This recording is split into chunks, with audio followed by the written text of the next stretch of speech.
Hello and greetings from the Harshaw House in the Catskill Mountains of New York. I'm Eric Francis Coppolino, your astrologer for the next 45 minutes or so. Here with the first of the sign and rising sign readings in the series known as Easy Does It. That's a kind of a strange concept in the 21st century. There's got to be a joke in there somewhere. Anyway, I have, after long preparation, I'm now ready to begin doing these readings. The warm-up reading, which generally explains the astrology, was published yesterday, and now I'm here to work through Aries and Aries rising. I have spent the morning doing a project about the goddess Vesta and the Sibyllic Vestals, which seems to be a fictional concept that has come up. And in any case, I have had honoring this a fire going outside in a little fireplace out there, and said fire is currently still burning, well contained, and safe, and with the fire sprite guarding it. And I'm here to to introduce you to your astrology. But before we open up the chart, I've got the chart ready on camera 2. We'll get a look at it. And you may have seen this one. I've used this for a couple of other demonstrations. I want to talk about what I think is the kind of the cosmic elephant in the room, which is the incredible pain and alienation that the world is in right now.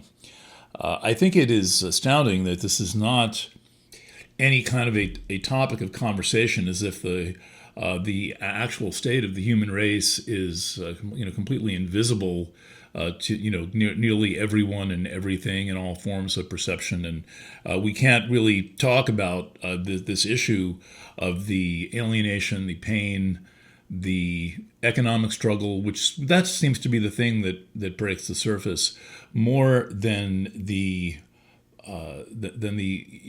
personal struggle that so many people are in. And this is not just strictly about this moment. It seems to have worked its way up through the years of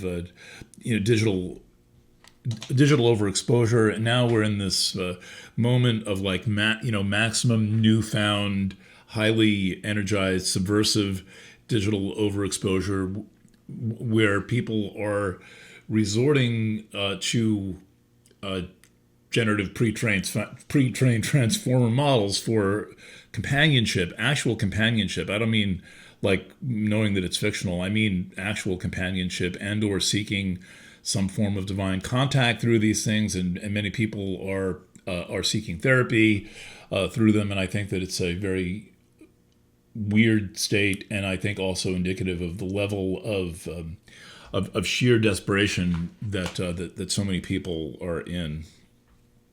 And I want to just speak to that. And part of why I'm beginning with this is because, first of all, there is a lot of Chiron in your chart right now. I mean, we're going to see this in a second, that the conjunction of Chiron and Aries would count for a lot of Chiron.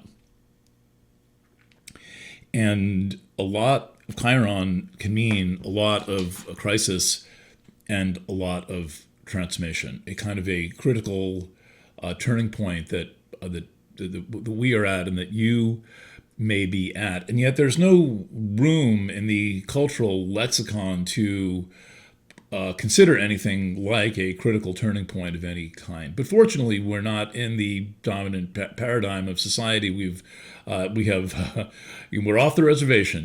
We have left the normal, very restricted, narrow, tunnel vision map of consciousness, and we're going to put the story of your life and the story of the world onto this beautiful thing known as a wheel. We're going to look at the wheel from above, and we are free to populate and seek the counsel of any manifestation of humanity or of the divine. That's the beautiful thing about astrology, is that really anything is welcome.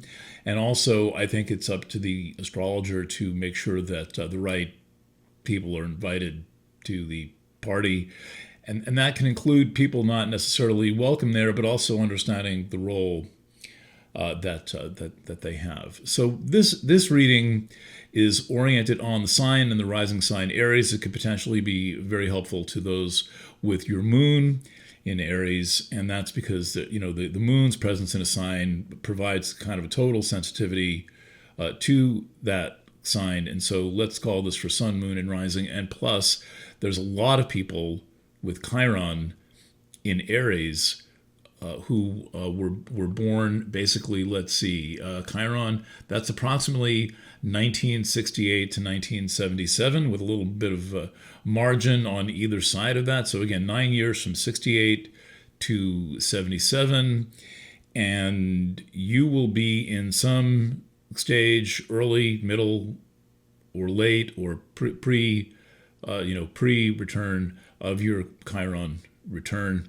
And there's other people scattered throughout the wheel who will be affected profoundly by this, and that includes, for example, people born in the late 1980s with your Chiron in Cancer, and a number of others. So this reading will have utility, and I think it's particular Aries. We need to speak to the entire human condition, but we're really, you can take this more personally.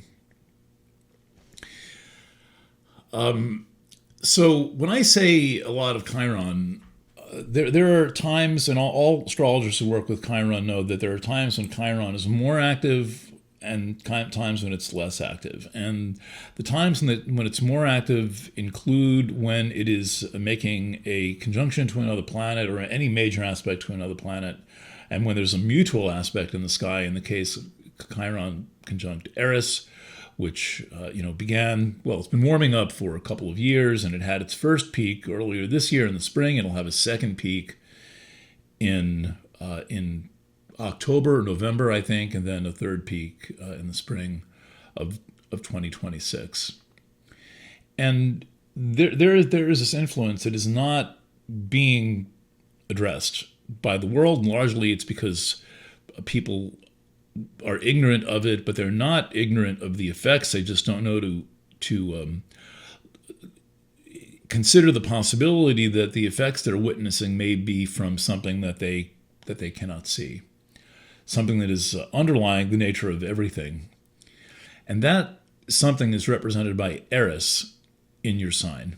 Now, pretty much every living person, unless you are 100, basically, has Chiron in Aries. Chiron was making its transition from Pisces into Aries in the early 1920s. It was pretty much done by around 1925. It took a long time to translate from Pisces into Aries. It kept going back and forth over the imaginary line between, the Aries point.